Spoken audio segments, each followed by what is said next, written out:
Hi and welcome all of you to our study channel Mechanical Coach। पिछले lecture में हमने steady flow energy equation देखा था जिसे हम first law of thermodynamics for open system के नाम से भी जानते हैं। तो आज हम application of steady flow energy equation को देखने वाले हैं। जो ओपन सिस्टम में फर्स्ट लॉ ऑफ थर्मोडायनेमिक्स होगा उसके एप्लीकेशन को आज हम यहाँ पे कवर करने वाले हैं। तो उसके बहुत सारे एप्लीकेशन है, उसके ऊपर एग्जाम में न्यूमेरिकल्स भी आते हैं और एमसीक्यू टाइप क्वेश्चन में भी आपको हेल्प करेगा। तो चलिए देखते हैं हमारा फर्स्ट एप्लीकेशन जो कि है बॉयलर। तो इस एप्लीकेशन को देखने से पहले हम अपना जो स्टेडी फ्लो एनर्जी इक्वेशन था H1 plus C1 square divided by 2 plus GZ1 plus DQ by dm is equal to H2 plus C2 square divided by 2 plus GZ2 plus dWs by dm। ये जो हमारा steady flow energy equation था इसे हमने बहुत detail में पिछले lecture में देखा है और इसको डिराइव भी किया है। तो अब ये हमारे पास जो ये स्टेडी फ्लो एनर्जी इक्वेशन है इसे हम अलग अलग इंस्ट्रूमेंट पे अलग अलग डिवाइसेस पे लगाएंगे और उससे उसका क्या रिजल्ट में चेंजेस होता है ये देखेंगे। तो फर्स्ट हमारे पास जो एनालिसिस के लिए मैंने लिया है वो है बॉयलर। तो बॉयलर आप सब जानते ही हैं। Boiler, what is mean by boiler? Boiler is a device which is used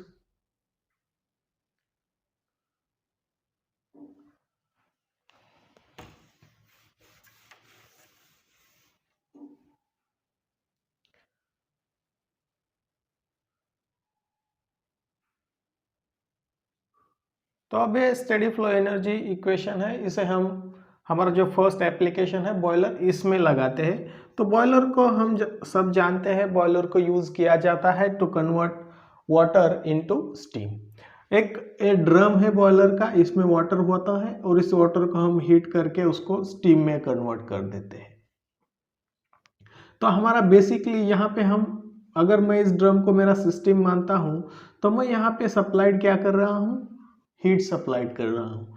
और मुझे यहाँ पे जो अलग कुछ वर्क मिलेगा बॉयलर से नहीं। तो बॉयलर से हमें कुछ भी वर्क आउटपुट नहीं मिलता है। यहाँ बॉयलर से हमें कोई भी शाफ्ट वर्क नहीं मिलता है। तो मेरा फर्स्ट कंसिडरेशन होगा कि बॉयलर हमें कोई वर्क आउटपुट नहीं देता है। हम बॉयलर को केवल हीट सप्लाई करते हैं बट बॉयलर से हमें कोई वर्क आउटपुट नहीं मिलता।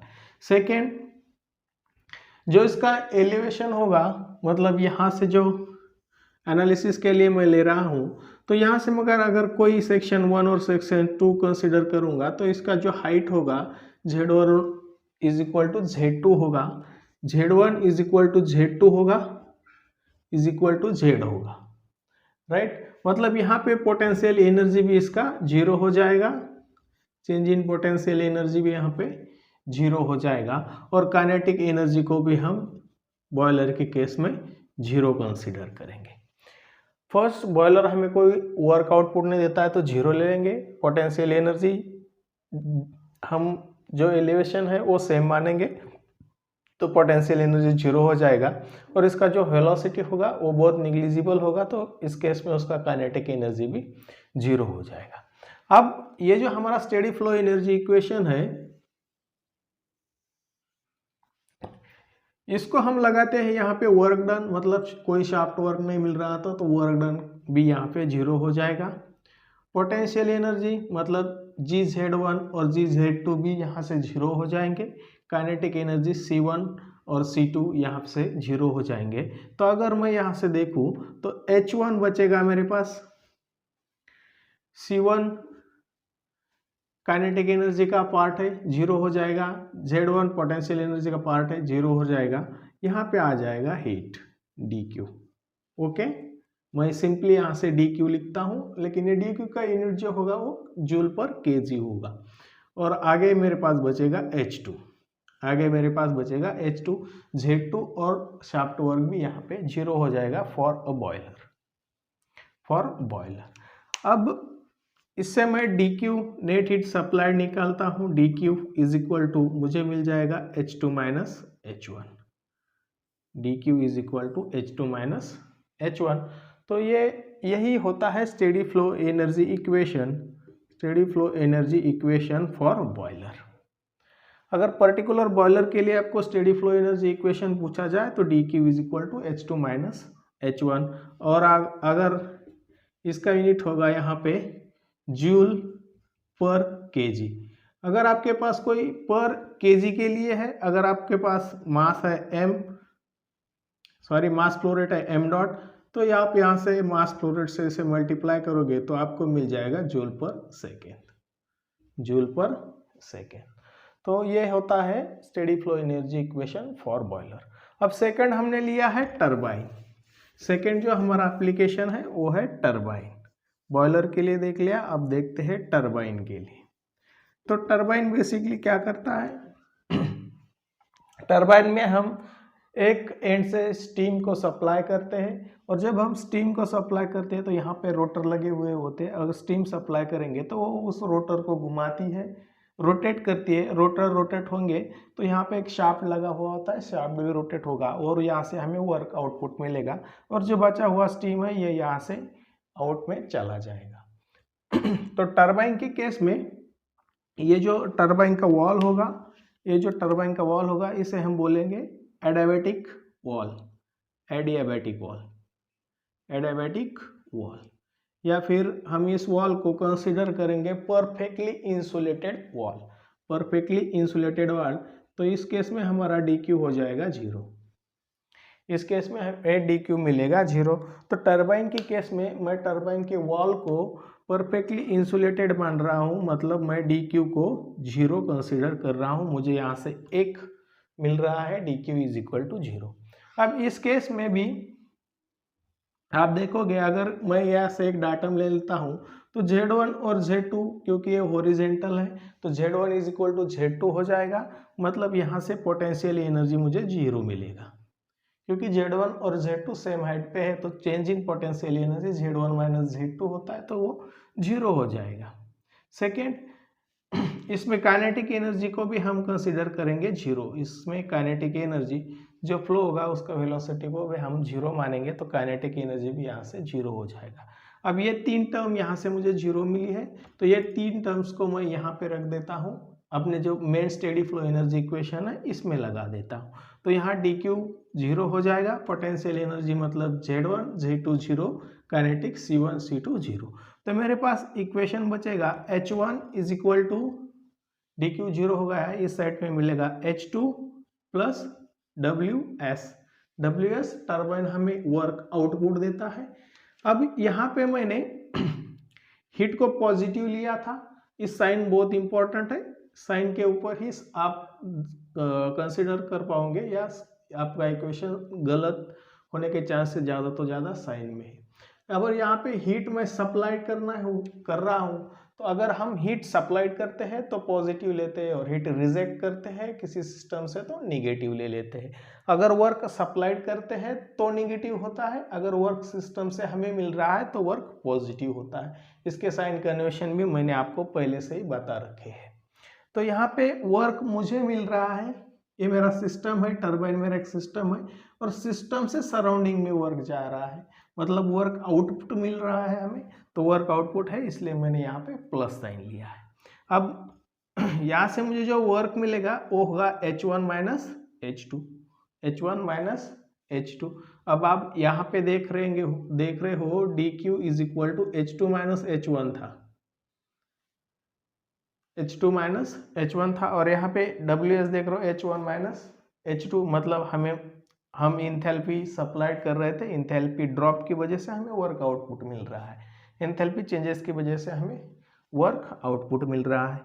तो यहाँ मैं WS, इसका यूनिट होगा जूल पर केजी। अगर मैं जूल पर सेकेंड में लिखना चाहता हूँ तो यहाँ से मैं मास फ्लो रेट से इसे मल्टीप्लाई करूँगा, और H1 माइनस H2 इसका यूनिट हो जाएगा जूल पर सेकेंड। तो ये हमें मिल जाएगा स्टेडी फ्लो एनर्जी इक्वेशन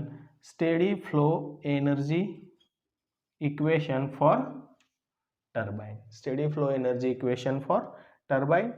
अब हम देखते हैं हमारा थर्ड एप्लीकेशन नोजल। थर्ड जो स्टेडी फ्लो एनर्जी इक्वेशन का एप्लीकेशन है वो है नोजल। तो nozzle is used for increasing the velocity of a fluid bye reducing it's pressure. तो नोजल का यूज हम इस पर्पज से करते हैं कि यहाँ से जो आउटलेट में हमें अगर वेलोसिटी ज़्यादा चाहिए तो हम नोजल का यूज करते हैं, और ये जो वेलोसिटी बढ़ती है ये due to the decrease of pressure. यहाँ से प्रेशर डिक्रीज होगा, P2 कम होगा और C1 से C2 ज़्यादा होगी, तो प्रेशर डिक्रीज होगा इसलिए हमारे पास वेलोसिटी बढ़ जाएगी। तो ये हम यूज करते हैं इसी पर्पज के लिए यूज करते हैं हम नोजल को।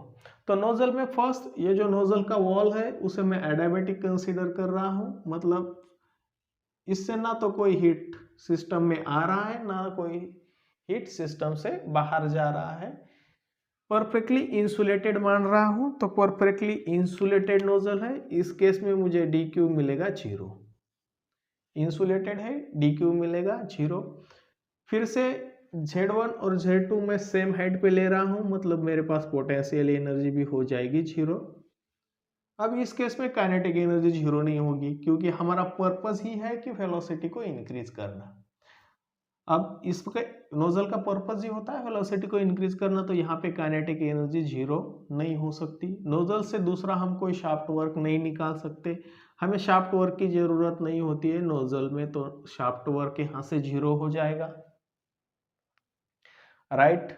अब शाफ्ट वर्क 0 है, हिट 0 है, पोटेंशियल एनर्जी 0 है, तो इस सब टर्म जो 0 0 मिल रहे हैं ये मैं यहाँ पे डाल देता हूँ, तो मुझे इक्वेशन मिल जाएगा H1 हीट भी 0 है, पोटेंशियल यहाँ पे काइनेटिक एनर्जी है C1 square divided by 2, potential energy 0 है, हीट सप्लाइड 0 है, तो यहाँ आगे मुझे मिलेगा H2 plus C2 square divided by 2, और यहाँ से मैं C2 square minus C1 square divided by 2 is equal to H2 minus H1 लिख सकता हूँ, और फिर यहाँ से मैं C2 square minus C1 square is equal to twice H2 minus H1 लिख सकता हूँ।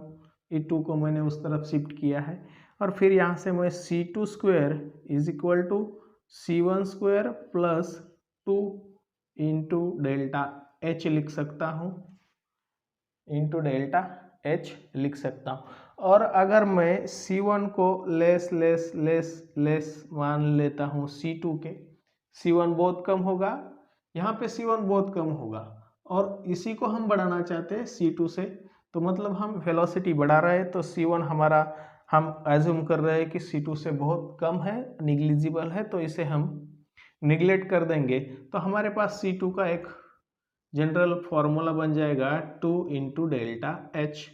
इसे आपने अगर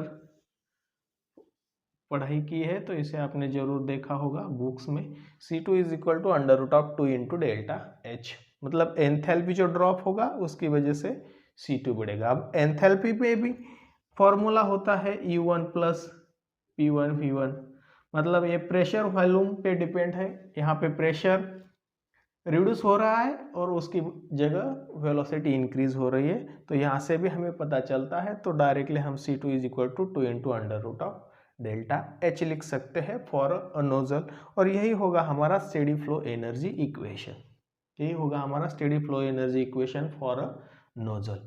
अब आप यहाँ पे नोजल मैंने ऐसा मतलब हॉरिजॉन्टली दिखा है, तो यहाँ Z1 is equal to Z2 है।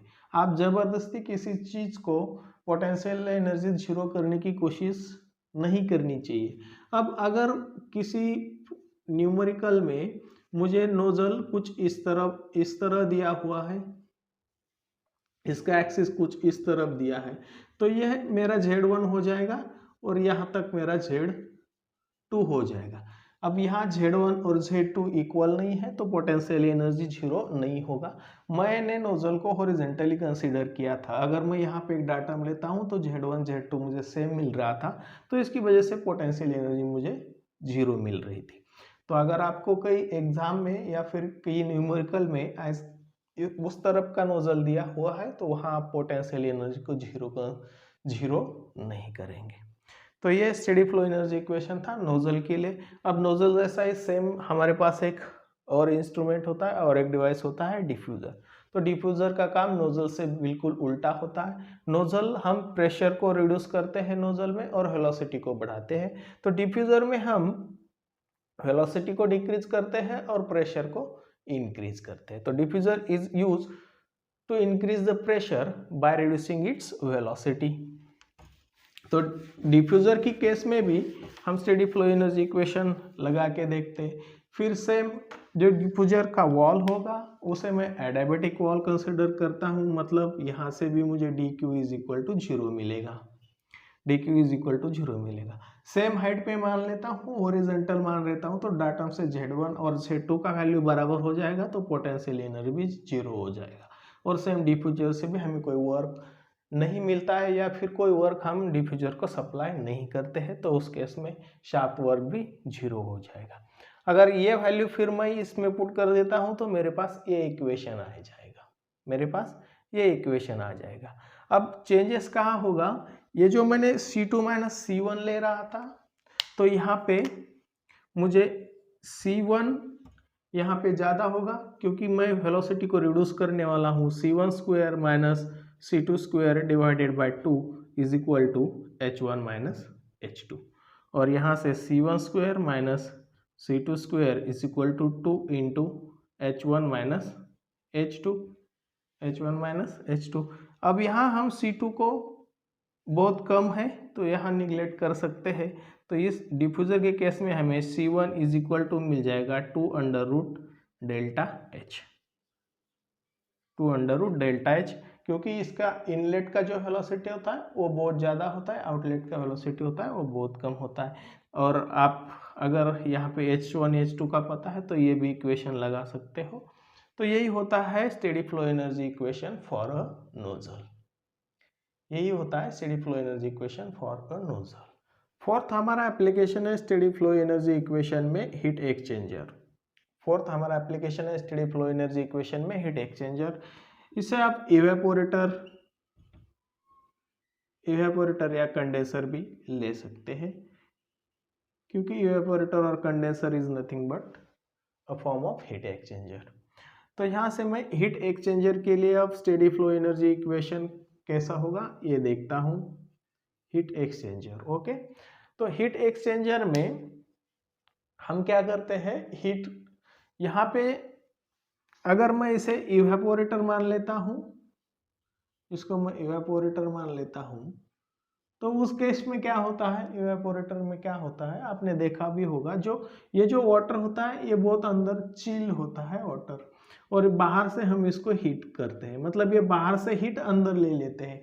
अगर ये हमारे ट्यूब्स होते हैं कॉपर के, और इसके अंदर से रेफ्रिजरेंट फ्लो होता है, और यहाँ से जो इसके सराउंडिंग में जो भी हमने रखा है, वाटर रखा है या सब्जियां रखी है, जैसे कि फ्रिज की बात कर रहा हूँ, तो ये जो वाटर सब्जियां जो कुछ रखा हुआ है इसकी हीट निकाल के ये रेफ्रिजरेटर में जाती है।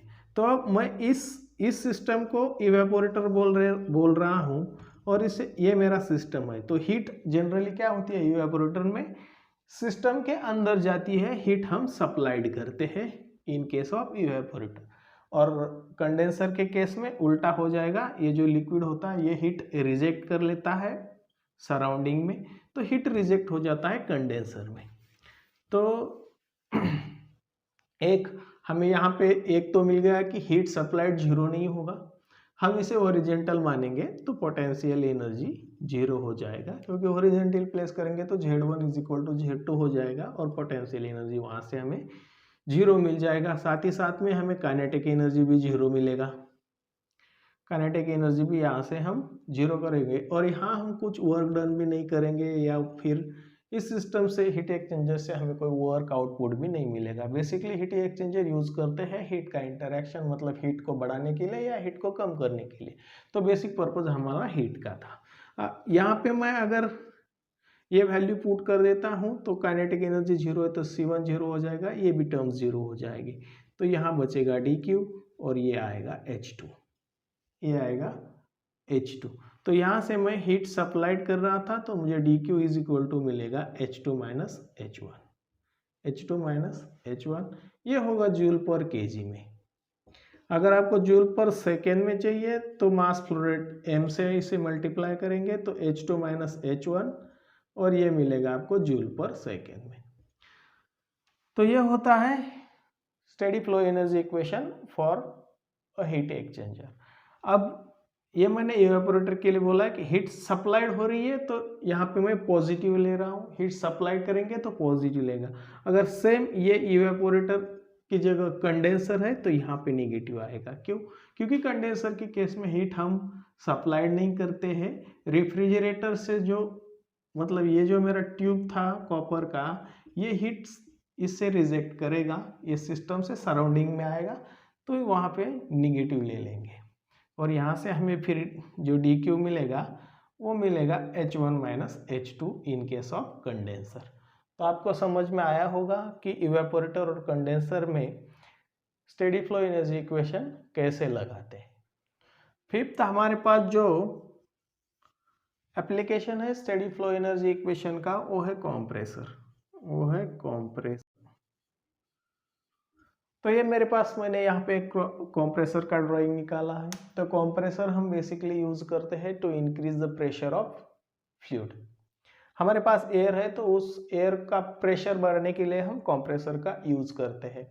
तो कंप्रेसर का प्रेशर बढ़ाते हैं तो वहाँ पे हमें जो वर्क डन होता है वो वर्क कंप्रेसर को सप्लाई करना पड़ता है। जो मोटर लगाई होती है उसके द्वारा हम कंप्रेसर को वर्क सप्लाइड करते हैं। मतलब वर्क सप्लाइड कर रहे हैं, वर्क सप्लाई कर रहे हैं तो हमें वर्क निगेटिव लेना पड़ेगा क्योंकि वो सप्लाइड वर्क है। और दूसरा चीज यहाँ से हम प्रेशर वॉल्यूम में चेंजेस करते हैं तो एंथैल्पी में भी चेंजेस होगा क्योंकि enthalpy is equal to internal energy plus pressure and product of pressure and volume होता है। तो प्रेशर और वॉल्यूम का इंटरेक्शन है तो बेसिक यहाँ पे हम एंथैल्पी इसके चेंज हो जाएगी तो एंथैल्पी हमारी जीरो नहीं होगी। दूसरा, अगर मैं इसको Z1 is equal to Z2 मान लेता हूँ, हॉरिजॉन्टल रखता हूँ तो पोटेंशियल एनर्जी जीरो हो जाएगी, पोटेंशियल एनर्जी जीरो हो जाएगी। और इस केस में हम काइनेटिक एनर्जी को भी जीरो ले लेंगे, एज्यूम करेंगे कि काइनेटिक एनर्जी भी जीरो है। हीट सप्लाई इस जो कंप्रेसर के वॉल्स होंगे इसे हम एडियाबैटिक कंसीडर करेंगे तो यहाँ से हीट सप्लाइड भी जीरो हो जाएगा। बचेगा हमारे पास वर्क सप्लाइड एंड एंथैल्पी। तो यहाँ से हमें मिलेगा H1, ये पूरे टर्म्स जीरो हो जाएंगे, यहाँ से मिलेगा H2। अब वर्क सप्लाइड कर रहे हैं इसीलिए मैं यहाँ पे निगेटिव ले रहा हूँ, वर्क सप्लाई कर रहे हैं इसीलिए मैं यहाँ पे वर्क डन को ले लूँगा निगेटिव। ओके, तो work supplied is equal to मुझे मिल जाएगा H2 minus H1। Work supplied is equal to H2 minus H1। फिर से ये होगा जूल पर केजी में। अगर आपको H2 माइनस H1 इसे मास फ्लो रेट से मल्टीप्लाई करेंगे तो ये आपको मिल जाएगा जूल पर सेकेंड में। ओके, तो ये होता है steady flow energy equation for a compressor. आपको खाली स्टेडी फ्लो एनर्जी इक्वेशन में एक इम्पोर्टेंस पॉइंट होगा, वो होगा साइन कन्वेंशन का, और वो मैंने बहुत डिटेल में पढ़ाया है आपको हीट एंड वर्क वाले लेक्चर में। अगर आपको उसमें कुछ डाउट है तो वहाँ पे जाके आप उस वीडियो को देख के आपके डाउट क्लियर कर सकते हैं। तो thank you for watching this video.